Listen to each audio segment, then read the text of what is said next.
Hey everyone, welcome back to another vlog. So অনেকদিন হয়ে গেল তোমাদের সাথে লং ভিডিও শেয়ার করা হয়নি। সো আজকে তাই আমি ভেবেছি তোমাদের সাথে লং ভিডিও শেয়ার করব। আর আজকে আমি একটা নতুন রেসিপি ট্রাই করছি, তো আমি তাই জন্য ভাবলাম যে তোমাদের সাথেও শেয়ার করা যাক। আমি অ্যাকচুয়ালি রেসিপিটা পরশুদিন ফেসবুকে স্ক্রল করতে গিয়ে দেখছিলাম, চিংড়ি মাছ বাটা মানে মাখা যেটাকে বলে, চিংড়ি মাখা। সো আমি কোনোদিনও খাইনি। আমি কালকে বাজার থেকে এই ছোটো ছোটো চিংড়ি যেগুলো হয় ওগুলো আমি নিয়ে এসেছি, কম করেই নিয়ে এসেছি, যে জানি না জিনিসটা কীরকম কী দাঁড়াবে। তো আমি সেই রেসিপিটা দেখেছি এবং সেই রেসিপিটাই আমি আজকে ট্রাই করছি। তো দেখা যাক কীরকম কী হয়। এই হচ্ছে আমার ছোটো ছোটো চিংড়ি, এগুলোকে আমি নুন, হলুদ আর লঙ্কার গুঁড়ো দিয়ে মাখিয়ে রেখে দিয়েছি। এখন হচ্ছে বাকি প্রিপারেশনগুলো করবো, লাইক রসুন ছিলতে হবে, পেঁয়াজ কাটতে হবে, আদা কাটতে হবে, আর আরেকটা কী বেশ ইনগ্রিডিয়েন্ট দেখিয়েছিল ভিডিওতে। আমি চট করে ভিডিওটা দেখে নিই আমি তোমাদের সাথে পুরো রেসিপিটাই শেয়ার করছি, ঠিক আছে? রসুন ছেলা হয়ে গেছে, ছিলে আমি এখানে রেখে দিয়েছি। এবার পেঁয়াজ কাটতে হবে। চিংড়ি এই কটা আছে, তো আই হোপ কি এই একটা গোটা পেঁয়াজে হয়ে যাবে। আর রসুন তো তোমাদেরকে দেখালাম, রসুন এখানে আমি এই কটা ছিলে রেখেছি। আর কাটতে হবে হচ্ছে আদা।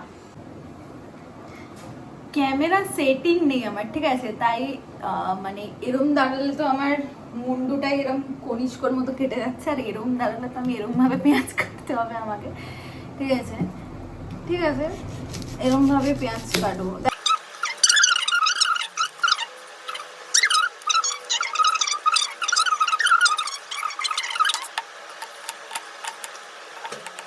এখান থেকে ক্যামেরার অ্যাঙ্গেলটা ঠিক পাচ্ছি না। কড়াই গরম হয়ে গেছে, এবার তেল দেবো। প্লিজ ইগনোর মাই গদার খাসি হাত, দেয় না, বুঝতে পারছি।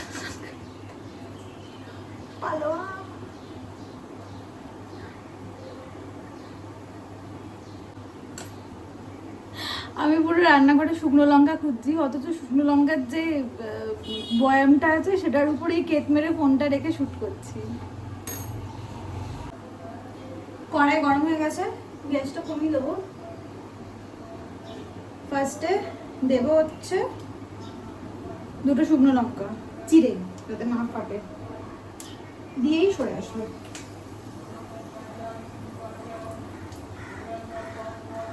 এবার দেবো হচ্ছে আদা, এবার দেবো হচ্ছে রসুন,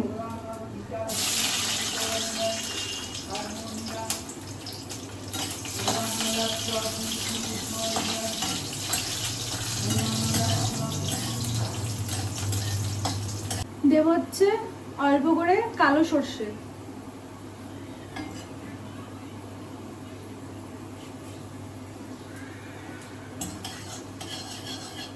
গ্যাসটা একটু বাড়িয়ে দেবো।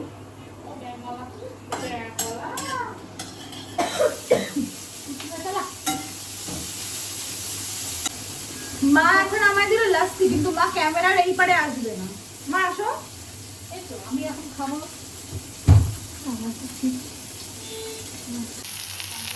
পেঁয়াজটা ভাজতে হবে, ততক্ষণ না পেঁয়াজটা একটু গোল্ডেন ব্রাউন কালার হচ্ছে ততক্ষণ ভাজতে হবে। হোক, ততক্ষণ আমি একটুখানি রেড কাউয়ের লাস্সি খেয়ে নিই, ম্যাঙ্গো লাস্সি।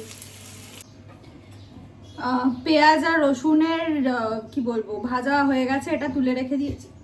এবার ভাজবো হচ্ছে যেটা ওই নুন হলুদ দিয়ে মাখিয়ে রাখা চিংড়ি মাছ। তেল গরম হয়ে গেছে, একটা একটা করে দিয়ে দেবো।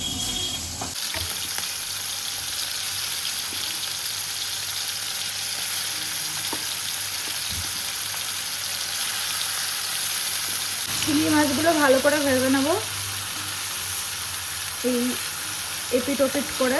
মায়ের বন্ধু এসছে, ও আবার বিস্কিট খায় না, ও বাতাসা খায়। আরে দাঁড়া ভাই, ও মা দাও ওকে, তুমি কি দেবে? ও আমাকে কথাই বলতে দিচ্ছে না, ও বাতাসা খাবে। কি কাক ভাই যে বিস্কুট না খেয়ে বাতাসা খায়, ওখানে বসে ও বাতাসা খাবে। আমার হয়ে গেছে, চিংড়ি মাছ ভাজা হয়ে গেছে। আর এদিকে তো ওই পেঁয়াজ, হ্যাঁ ওখানটা বাটতে পারবো না, পেঁয়াজ রসুন এগুলো ভাজা হয়ে গেছে। ভাজার সময় আমি যেটা স্কিপ করে গেছি সেটা হচ্ছে কি বলে নুন আর চিনি। মধ্যে কয়েকটা চিংড়ি মাছ বাটবো, মানে এই যে কয়েকটা নিলাম আমি, আর এই কয়েকটা মশলা সমেত আর হচ্ছে এই কয়েকটা রেখে দিলাম, এগুলো উপর থেকে একটুখানি জাস্ট থেতো করে দেবো যাতে একটু মুখে লাগে, পুরো বাটা না হয়।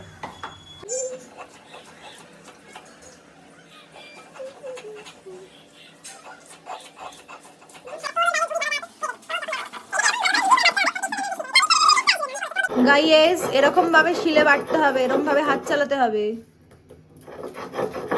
আমিও পারবো কিন্তু একটু সময় লাগবে। এটা বাটা হয়ে গেছে। বাকি যে চিংড়িগুলো ছিল এগুলোকে একটু এরকম ভাবে জাস্ট থেতো করে নেব। এবার যেটা না দিলে সব ভর্তায় ইনকমপ্লিট, সেটা হচ্ছে হরা ভরা ধনিয়া। এটার মধ্যে অ্যাড করব হচ্ছে একটু সর্ষের তেল, অল্প করে। তারপর দেব হচ্ছে ধনেপাতা,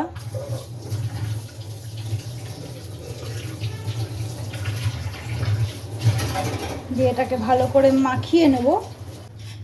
চিংড়ি মাছের ভর্তা আমাদের রেডি। ভর্তা রেডি হয়ে গেছে আমার, এক বাটি চিংড়ি মাছের ভর্তা।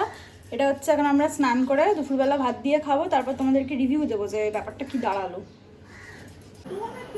এখন খাইতে বসেছি, মাছ খাবো, ভর্তা খাবো,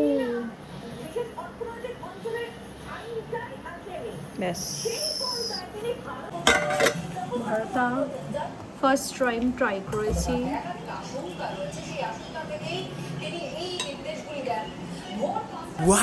খেলে দেখে না, করো পুরো ভাত খাওয়া হয়ে যাবে এই ভর্তা দিয়ে, আর কিছু লাগবেই না। চিংড়ি মাছ না, চিংড়ি মাছের গন্ধ। কেমন খাচ্ছো? খাচ্ছি মানে কি, ভেবেছিলাম ভাতগুলো খাবো না, তারপর আবার বললে যে এটা তো থেকে যাবে, কালকে খেয়ে নিস, বাড়িটা তো তোমার ফাঁকা করে দিলে। এই দে ভালো করে দে, কিন্তু ভাত দিয়ে খেয়ে নিস, কিছু করার নেই, কিচ্ছু করার নেই। তোমার মেয়ের হাতে জাদু আছে। অন্নপূর্ণা আমি, মা অন্নপূর্ণার আরেক রূপ আমি।